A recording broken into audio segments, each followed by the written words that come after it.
everyone. This is the Buttercup Podcast where we talk about early childhood topics. My name is Marisa Macy, and I'm the host of the Buttercup Podcast.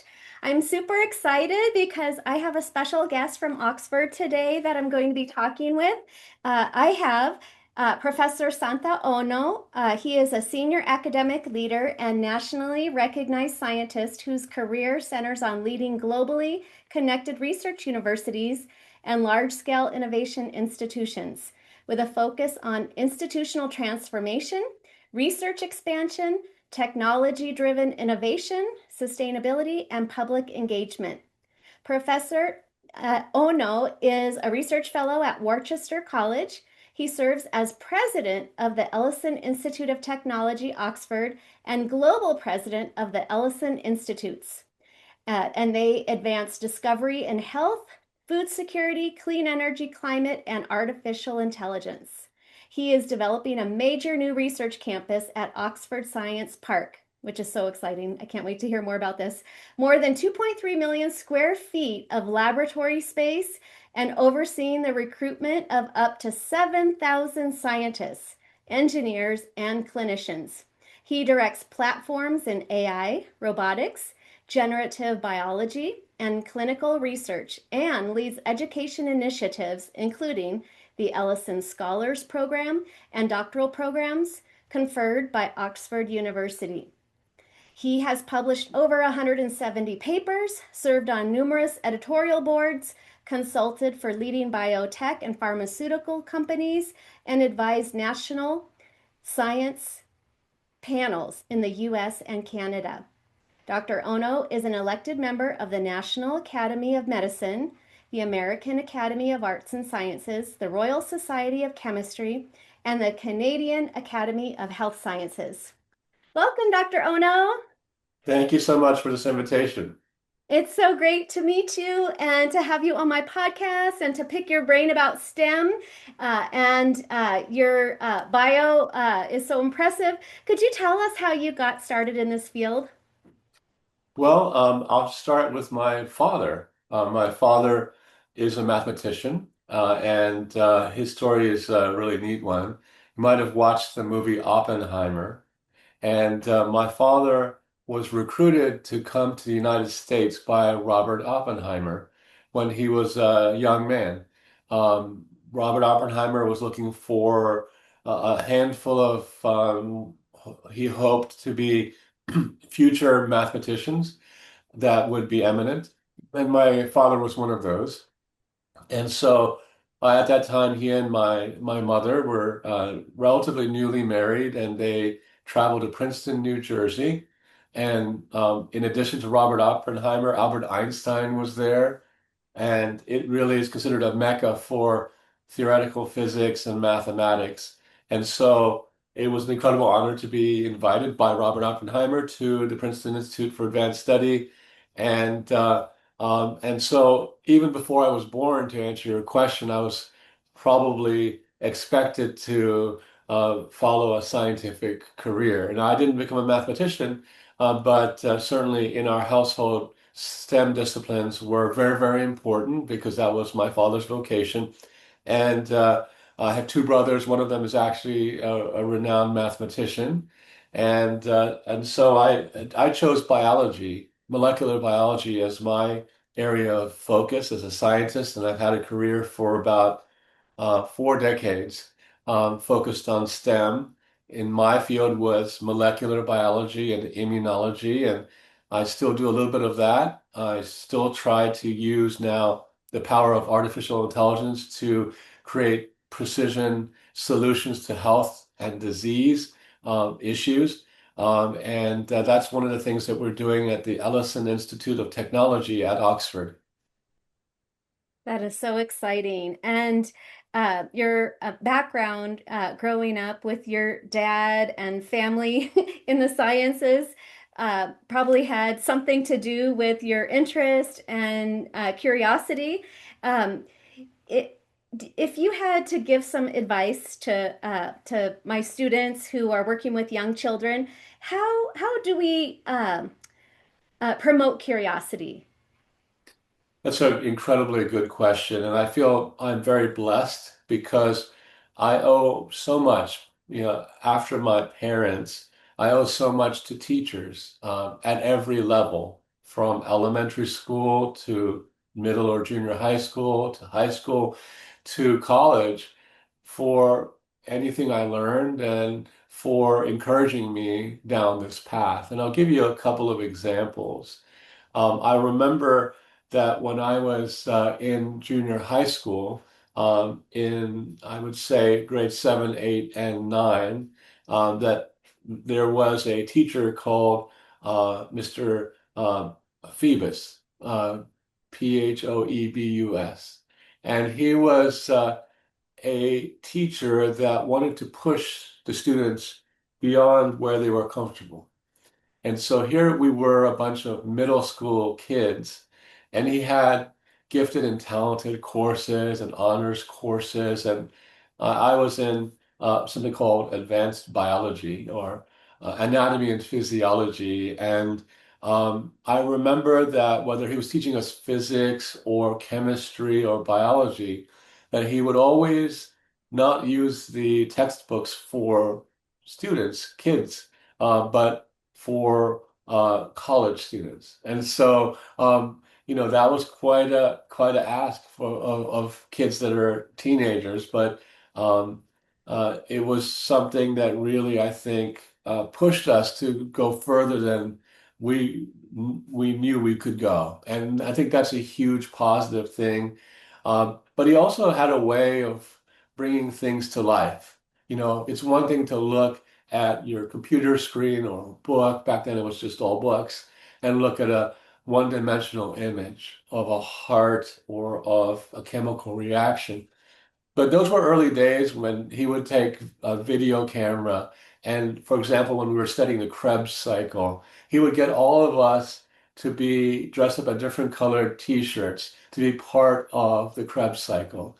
And when things happened like phosphorylation or dephosphorylation, we would have these balloons. Like it would be two, three phosphorus groups. And we would, when dephosphorylation occurred, the balloons would be helium balloons, and they would go into the air, and they had an aerial view of the Krebs cycle depicted by the students with props like balloons coming off of a student's grasp. And so that was a way to, as you say, incite curiosity and make science fun, because science is often not fun enough. And the last thing I'll say is I had a very similar example in high school, um, where one of my beloved teachers who won many awards, Ed Gosnell, was my teacher in high school. I went to Towson High School in Maryland.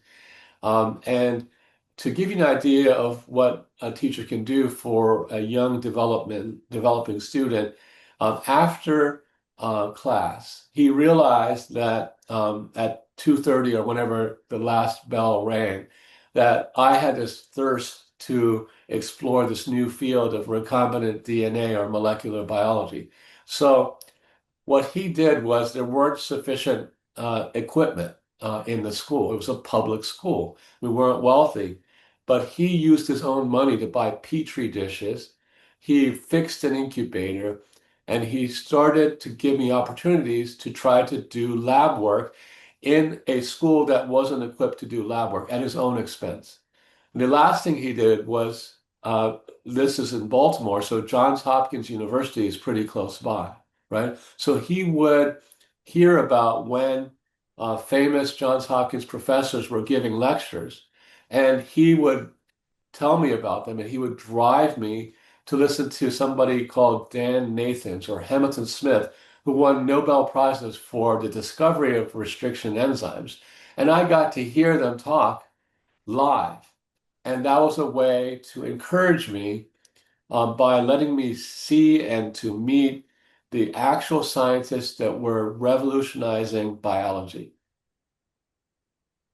I love both of those examples, Dr. Ono, and uh, both of your teachers showed um, two things. One, the power of the curriculum. So your middle school teacher, Mr. Phoebus, that you talked about, uh, he inspired you and the other children and other students in class with the curriculum. And the curriculum is the portal of discovery. And how exciting for you middle school students to know he's using a college textbook. I mean, he had a built-in expectation that you would all go to college and be able to learn from the curriculum. So I just love that example. And in early childhood, we follow the child's lead. We use play-based learning, but we also need to have evidence-based curriculum that we're following and practices that uh, invite students into this portal of discovery with the curriculum that we use. And then your second example with your high school teacher, it sounds to me like he had passion for teaching. He was always looking for ways to inspire you students with guest speakers and opportunities to learn from the best of the best. And that is so exciting. So, curriculum and passion, I think, are two things that I can learn from your two teachers to make myself better as a teacher, but also we can be inspired by good teaching practices, and curriculum and passion for what we do is so important. What we do as a teacher matters. And Carla, can I just add one snippet? So, two things. One is he inspired many people beyond myself. Several of his students have gone on to be scientists that are really of note globally. Um, and they have contributed to all kinds of fields like immunology or cancer research or basic chemistry. And so it paid off with many of his students, and everyone is grateful for both of these teachers. The last thing I'll say real quickly is Ed Gosnell, my teacher at Towson High School. When I became president of the University of Cincinnati, there was something called the President's Excellence Award. And one of the highlights of my career as the president was to invite him to the big graduation in spring, and in front of thousands of people, and to give him this award, this medal for being a great high school teacher. that is so awesome. Well, what an honor for him to see you, his student, become who you have become, and that he had a small part in that. That is so awesome. Well, when we think about children and STEM, do you have any thoughts about what STEM looks like in the early years and how we can inspire children? Well, you might have heard of something called the sort of study of gifted and talented youth that was carried out by a professor at Johns Hopkins University. And so he actually studied a lot of students in the Baltimore, Washington area. And he heard about students that might have an interest in science or might be performing at a high level in standardized tests. And he would bring them onto campus at Homewood and try to evaluate them. And I remember my brother's older, and my older brother was the first to go through this program of gifted students. And we all became part of a longitudinal study. And in my case, it was very interesting. I think the teachers recommended me. He came to my elementary school. I was a sixth grader, and he did all kinds of interesting tests. He did the ink blot test, asking me what I thought. He had spatial tests where he would put things in front of me, move them around, and ask questions to try to see, my ability to synthesize complex concepts at a young age. Um, and so I think early childhood science education is incredibly important. I think that there's a tension behind taking gifted kids um, out of the mainstream classroom because they lose socialization with the other kids, and they are somehow labeled as being nerds or bookworms or things like that, which has a negative effect on their developmental and you know their integration into this their with their peers, like as normal age matched peers, right? Often they're sent to a community college or to a university to take advanced classes. And the advantage there is that they get to move quickly where their curiosity is.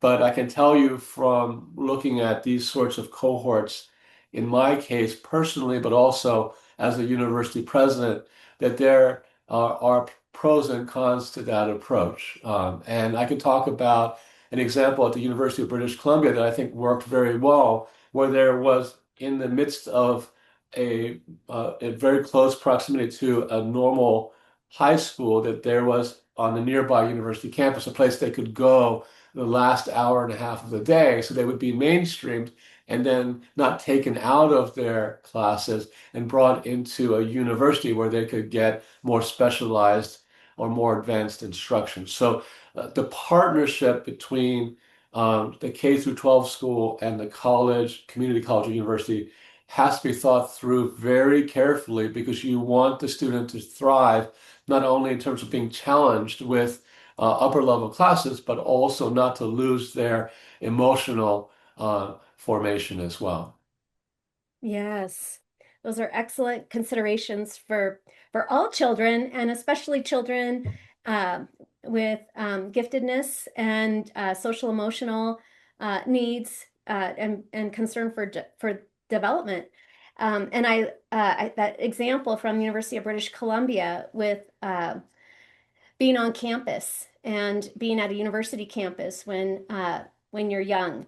I have a daughter who's going to be going to, excuse me, my university this summer to do Astro Camp, and it's super exciting. And it was a very intensive process to get in. She had to submit her report card, letters of recommendation from teachers. She had to write an essay about why she wanted to be in this astronaut camp. And what I think being on campus does for a child is they see that a university career could be possible for them. They've been to the university campus, it's right there in their backyard or close by, and they can see it as their own. And someday, it starts planting the seed early on that when you're on a university campus, anything is possible. But And they're also still normal kids. And yes, so they need the connection to their normal school. They need to just hang out with friends of the same age. And so to get it right isn't easy, and it requires not just science teachers or science administrators, it requires experts in education, especially early childhood education and adolescent education. You need everybody to come together and to develop a strategy. And in some cases, it's really bespoke for the particular kid. That is really key. And so that's the only way it works because scientists don't know how to educate kids. And and the teachers, in partnership with the scientists, will develop curricula that will work for that particular student. yes, collaboration and teamwork are so important. And you're at EIT Oxford, and Yeah. do you want to tell us what that is? It's a remarkable investment in research and education. I think one of the most exciting in the world. It's called the EIT, stands for Ellison Institute of Technology. And you may know the founder of the institute, and there's multiple institutes, not just in Oxford, but also in Los Angeles.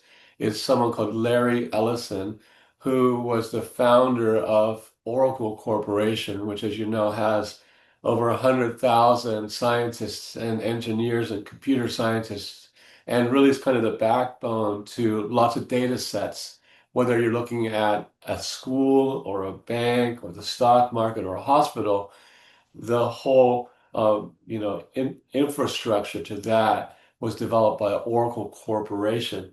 And so he has done very well for himself, but he wanted to give back to the world and has invested, really billions of dollars in creating in Los Angeles a medical institute that's focusing its energies on new treatments for cancer, colon cancer, breast cancer, pancreatic cancer, and prostate cancer. And then in Oxford, he's building something which is almost unprecedented, a new institute like Caltech on the Oxford University Science Campus, which will have as much laboratory space as a university that's been around for 100 or 900 years. So the 2.3 million square feet of space is equivalent to all the lab space at a very established university like Johns Hopkins. And so that's the scale of it. Several thousand scientists. It's unprecedented to be able to identify that kind of talent and bring them to a single campus from all around the world.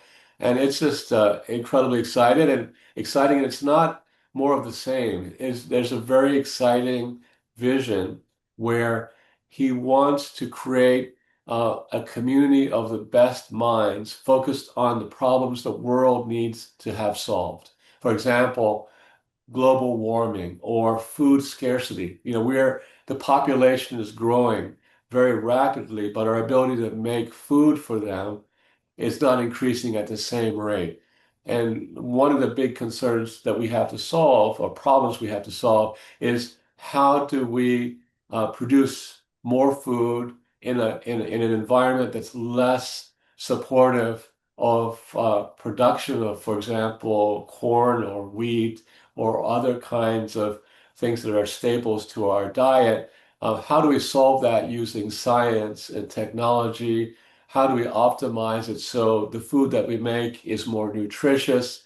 How do we create alternative forms of energy and renewable energy? Because there are challenges and these are not infinite resources. And so the Institute, EIT, the Ellison Institute of Technology at Oxford, is really focused on not only fundamental science, but creating solutions for the benefit of humankind. That is so exciting. And why was Oxford chosen as the location? Well, yeah, you probably have seen in all these rankings of universities around the world that Oxford is almost always in the top three or four, often number one in the world. And if you look at what they have done over the past 900 years, it's astonishing. Whether you're talking about lithium batteries in recent times or thinking about penicillin, or if you're thinking about how the circulatory system works, or you're thinking about artificial intelligence today, a lot of that was pioneered there. They have, you know, dozens or even maybe even almost 100 Nobel Prize winners over the years. And so the faculty are first rate. There are other great universities for sure. But the students are also, as you probably know, Oxford is where the Rhodes Scholarship is, where they look around the entire world for the best graduates of our colleges and universities and bring them for graduate education to Oxford. So people like Bill Clinton have been at Oxford, Hillary Clinton. It's a who's who of people that have been Rhodes Scholars. So it was chosen because of excellence of science, but also that they have spent a lot of time thinking about how to educate young minds, and and I think it was a good choice. But I guess the important thing is that Larry Ellison is thinking not just about one institution, but about the global ecosystem and how he can support places like Los Angeles or great scientists that might not be in Los Angeles or Oxford, how to support them so they can bring part of the solution to these existential challenges that we face. It's an excellent choice, Oxford. And I'll be going there for a research roundtable. There's 25 people from around the world who are coming to the early childhood roundtable. And when people can come together and attack a problem, we have a much better chance to work on solving it when there's people from different disciplines, different backgrounds, all asking questions and looking for possible solutions that can make the world a better place. And so, when we think about young children, do you have any ideas on what could make the world a better place for kids and families? That's a really important question because they're the future, right? And so if you're a teacher of early childhood, of kids that are in, say, even pre-K pre-K or nursery school or kindergarten, thinking as wherever you might be, whether you're at Michigan or Oxford or a high school or a community college or a middle school or elementary school, that we have to, I think, as a community of teachers, come together more often.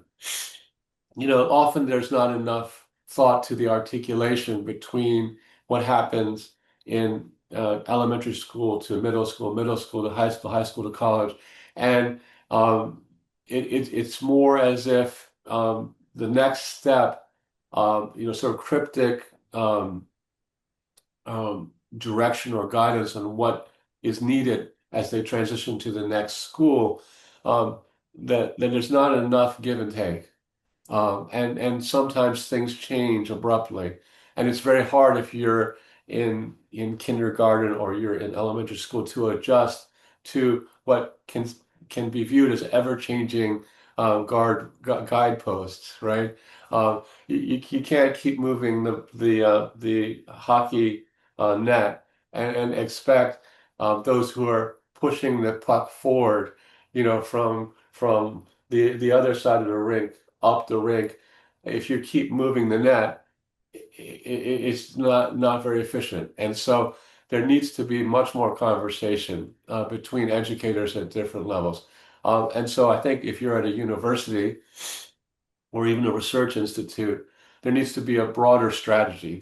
In too many communities, there is no strategy. And that doesn't work. One of the greatest things that happened at the University of Michigan, where I was president, is that a former Catholic college was taken over by the University of Michigan. And that's a single campus. It's a living laboratory for education where you can see if you look on campus, there's the high school component, there's the university component, all on a single campus. So the education students from the Marshall School of Education at Michigan are actually on what is predominantly a high school campus, but also has uh, nursery school, kindergarten, and elementary school all side by side. And the reason why that's amazing is that the student is on the same campus from K through university. Could be even K through finishing undergraduate if they're an education student. And being co-located, the faculty at each of those different levels are constantly meeting on a daily or weekly basis to talk about individual students, but also to create that larger strategy that integrates what's happening at every stage of education. And so I would encourage you as a class to look at that model, what's happening at that school. I'd encourage you to maybe even visit the school. The dean of the School of Education at the Marshall School of Education in Michigan is called Elizabeth Moje, Moje. And I think that's a national model on how to ensure that there is crosstalk between teachers at different levels for the ultimate benefit of the student. That is so cool. Place matters, and having a model like that, a seamless system where children have this uh, opportunity to have that kind of uh, expertise from people at all levels. How exciting is that? I'll give you an example. So when you have uh, undergraduate college kids or graduate students on the same campus as middle school kids or even elementary school kids, um, at 2:30 the kids can stay on campus, and the college kids who are working on first robotics or working on AI can actually interface with them, with of course teachers there to supervise. But the logistics are much easier than you have, in my case, Towson High School in the county, and then you have the university in the city, right? Here you have everything in the same place that makes but it's remarkable how much even 2 miles is a barrier to people getting together. So if you co-locate them and you have an expectation for who's running the campus, that there are regular strategic conversations, it's amazing what you can do. Yes, I love that. And I took notes, Dr. Ono. I want to take my students to the Michigan model and be able to see that because I think that would be such a powerful experiential Please learning do. Please do. I mean, for you'll children. see, and it's not just the university. There's investment from corporations in Detroit. It's part of urban renewal. It's part of encouraging people to stay in the city. It's a breathtaking example, and we should replicate it around the world. Yes, those kinds of opportunities to go on location and see things is so exciting. And uh, uh, that's a wonderful idea. When I used to live in Nebraska, we had a world-class zoo in Omaha, and it's always highly ranked, like in the top 3 or 5 of zoos around the world. It's an amazing place. And at the zoo, they have a brick and mortar school from preschool all the way up to high school. Great. And it is the most neat thing to see on location. I mean, not everybody has access to a zoo, but just to get more ideas about what education can look like and experimental educational models, it pushes us forward to rethink education and reform our practices. The day I was there one time with some people, and in early childhood we rotate materials because it makes things more exciting to children, and sometimes it goes with a theme or the curriculum that we're teaching. And the day that I was there, we were out in the playground, and they have these tubes that go from the primate center into the playground of the children, and they were rotating the materials in the tube. So maybe it was like bamboo, and they were putting something else in there so that the primates would be interested in going under in the tubes, and the kids could be like on their monkey bars and looking up at the animals. And I mean, just new ways of thinking about how education happens and where it happens, and place really does matter. And so that's a great example. Thank you. Um, Thank you. Thank you so much for sharing. And how can my listeners follow you? Well, I think the best way to do it is LinkedIn. And I encourage all of your students to build a LinkedIn profile. Yes. Because that'll be useful when you look for jobs. You'll create a network. It's very professional. And if you follow me on LinkedIn, just go to LinkedIn and type in Santa. J is my middle initial for Jeremy, Ono, O-N-O. You'll see me. Follow me. And you'll see my posts. And you can even message me. And for example, if somebody wants to know exactly how to get in touch with the dean of the School of Education at Michigan, I'll respond. And I want to thank you for your initiative in contacting me. Um, I think a teacher is the most important profession in the world. You not only educate, but you form citizens of the future. You teach not only facts, but you teach about passion. You teach about a moral foundation. You teach civil discourse. It's not an easy job. And I salute all teachers and all the students in your class for the vocation they have chosen. Thank you, Dr. Ono. Thanks a million for being on our podcast and all of the work that you're doing and your leadership in our field. Thank you so much.